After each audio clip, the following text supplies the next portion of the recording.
Guys, আজকে আমি ব্লগটা স্টার্ট করলাম। দেখতে পাচ্ছেন এখানে আমরা জল ঢালতে আসছি জঙ্গিপুরে। ওই এখান থেকে আমরা ওই পার হয়ে জল নিয়ে আবার ওই ব্রিজ দিয়ে ঘুরে এসে এখানে জল ঢালতে। এখানে দেখতে পাচ্ছি অনেক ভিড় হয়ে গেছে। আমরা আস্তে আস্তে সবাই যাবো। কোনো রকম খেলাধুলি করে যাতে কোনো রকমের অঘটন না ঘটে সেই দিকে আপনাদের নজর রাখতে হবে।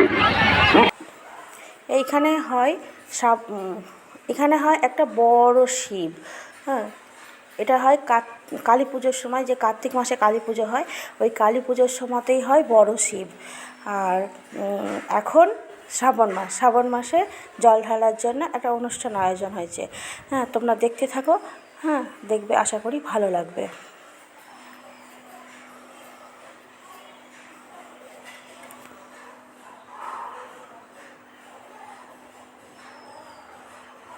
আজ হচ্ছে শ্রাবণ মাসের শেষ সোমবার, আর আমি এসেছি রঘুনাথগঞ্জ মহাবিদ্যালয়।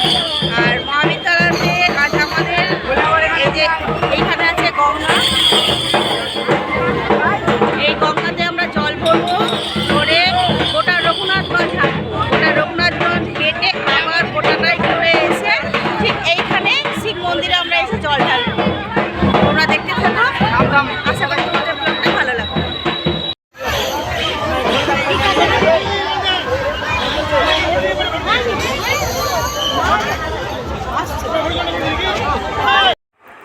হ্যালো বন্ধুরা, তোমরা সবাই কেমন আছো বলো? আশা করি ভালো আছো, আর আমিও ভালো আছি। আমরা গেছিলাম শ্রাবণ মাসের শেষ সোমবার রঘুনাথগঞ্জ। যেহেতু আমার বাবার বাড়ি রঘুনাথগঞ্জ, আর আমার বিয়ে হয়েছে মির্জাপুরে। হ্যাঁ, আর ওইখানে আমাদের শিব মন্দির আছে বড় একটা, তার জন্য প্রতি শ্রাবণ মাসের শেষ সোমবার ওইখানে জল ঢালা হয়।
তোমরা তো দেখতে পেলে, আমরা নৌকা পার হয়ে এই পার এলাম, এই পার এসে জল ভরে তারপর আমরা হাঁটতে শুরু করলাম। আর এবার কিন্তু আমার ছেলে ব্লগটা শুরু করেছে। কোনো দিন করে না, এই প্রথম আমি দেখলাম আমার ছেলে ব্লগটা শুরু করলো। ভয়েসটা কেমন প্লিজ কমেন্টে জানাবে। আর আমাকে ভয়েস দিতে হচ্ছে কারণ তোমরা তো জানোই বেশিরভাগই যে বক্সের আওয়াজ দেওয়া যায় না ভিডিওতে, যার জন্য আমাকে সব আওয়াজগুলো মিউট করে আমাকে মুখে ভয়েস দিতে হচ্ছে, নাহলে এত সুন্দর সুন্দর গান বাজছিল, হ্যাঁ খুব ভালো লাগছিল। তোমরা দেখতেই পাচ্ছ সবাই নাচছে, বক্স বাজছে, বক্সের তালে তালে সবাই নাচছে, কিন্তু আমি অরিজিনাল সাউন্ডটা দিতে পারিনি।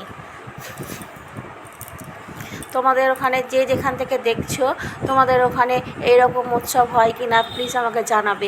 আমাদের এখানে না প্রতি বছরই হয় এইটা, খুব ভালো লাগে।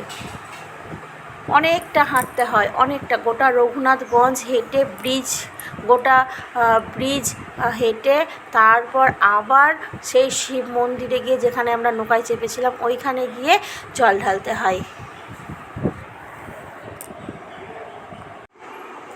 আর আমরা যখন হাঁটছিলাম রাস্তার দুই ধারে ছিল বড় বড় মল, দোকান, যেহেতু সামনেই দুর্গাপুজো সবাই জানো, সুন্দর সুন্দর ড্রেসগুলো ঝুলছিল, দেখতে খুব মজা লাগছিল। ভাবছিলাম কবে আমরা আবার সেই জামা কাপড় কিনতে আসবো। এবার তো পুজো তাড়াতাড়ি। এই দেখো আমরা এবার মাঝ ব্রিজে দাঁড়িয়ে আছি, কারণ প্রচণ্ড জ্যাম ছিল, এত ভিড় ছিল যে রাস্তায় হাঁটা যাচ্ছিল না, যার জন্য আমাদেরকে একটু করে দাঁড়িয়ে দাঁড়িয়ে দাঁড়িয়ে দাঁড়িয়ে যেতে হচ্ছিলো। এই দেখো আমরা দাঁড়িয়ে আছি, একটু করে জ্যাম ছাড়ছে আর আমরা এগোচ্ছি, কারণ আমাদের দলটা তো সব থেকে বড়, আর ছোট ছোট অনেক দেশেরই ছোট ছোট গ্রুপের মতো করে করে সব বক্স নিয়ে নিয়ে জল ঢালতে এসছে। এই যে সামনেই তোমরা দেখতে পাচ্ছ একটা ছোট্ট দল বক্স নিয়ে, এই কয়েকটা লোক নিয়ে ওরাও জল ঢালতে এসেছে। এই যে, আর সেদিনই ছিল যেহেতু শেষ সোমবার শ্রাবণ মাসের, ওই জন্য ভিড়টাও বেশি ছিল।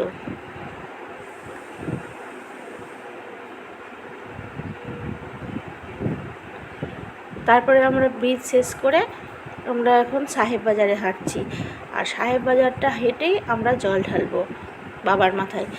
যদিও আমরা ঢালবো না, আমার দাদা বৌদিরা ছেলেরা ঢেলেছে, কারণ আমাদের বাড়িতে একটা কি বলবো, একটা বিপদ হয়ে গেছে, যার জন্য আমরা জল ঢালবো না।